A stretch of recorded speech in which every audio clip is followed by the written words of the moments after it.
मित्रांनो, तुमचा कम्प्युटर अतिशय उपयोगी साधन आहे, परंतु त्याचा संपूर्ण वापर करण्यासाठी तुम्हाला तो इंटरनेटला जोडावा लागेल. या कनेक्शनमुळे तुम्ही ब्राउझर वापरू शकता, जसे की क्रोम, फायरफॉक्स इत्यादी वेब एक्सप्लोर करण्यासाठी. हे जणू तुमच्या कम्प्युटरला खूप माहिती असलेल्या लायब्ररीचा ॲक्सेस मिळण्यासारखं आहे, ज्यामुळे तुम्ही सर्च, डिस्कवर आणि कनेक्ट करू शकता डिजिटल वर्ल्ड सोबत. इंटरनेट सोबत जोडले जाण्याची सर्वात सामान्य पद्धत म्हणजे internet service provider (ISP). ISP ही एक कंपनी असते जी आपल्या कम्प्युटरला इंटरनेटच्या व्हास्ट नेटवर्क सोबत जोडले जाण्यासाठी सेवा पुरवते. हे कनेक्शन वेगवेगळ्या टेक्नॉलॉजीज वापरून एस्टॅब्लिश करता येऊ शकते, जसं की ब्रॉडबँड, फायबर ऑप्टिक, सॅटेलाइट किंवा wireless connections.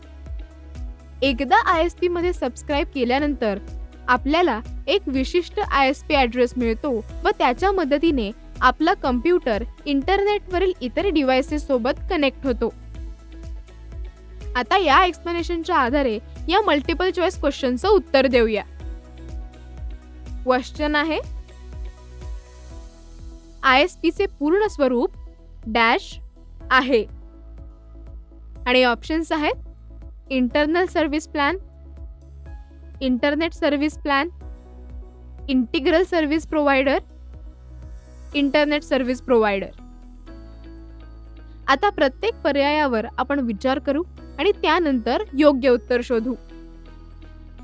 Internal service plan हे बरोबर ठरत नाही, कारण ISPs या बाह्य सर्व्हिसेस असतात व एखाद्या विशिष्ट डिव्हाइस मधील किंवा सिस्टीम मधील भाग नसतात. इंटरनेट सर्व्हिस प्लॅन हा पर्याय सुद्धा ISP च्या संदर्भात फार वापरला जात नाही. Integral service provider. इंटिग्रल हा शब्द व्यापक अर्थ दर्शवतो, परंतु ही ISP साठी वापरली जाणारी सामान्य बाब नाहीये. इंटरनेट सर्व्हिस प्रोव्हायडर ही योग्य संकल्पना आहे. ISPs आपल्याला इंटरनेटच्या भव्य जगासोबत जोडते, म्हणून योग्य पर्याय इंटरनेट सर्व्हिस प्रोव्हायडर हा आहे. इंटरनेट सर्व्हिस प्रोव्हायडर हा एखाद्या पुलासारखा असतो, जो आपल्या कम्प्युटरला बाहेरच्या जगातील भव्य जगासोबत इंटरनेट सोबत जोडतो.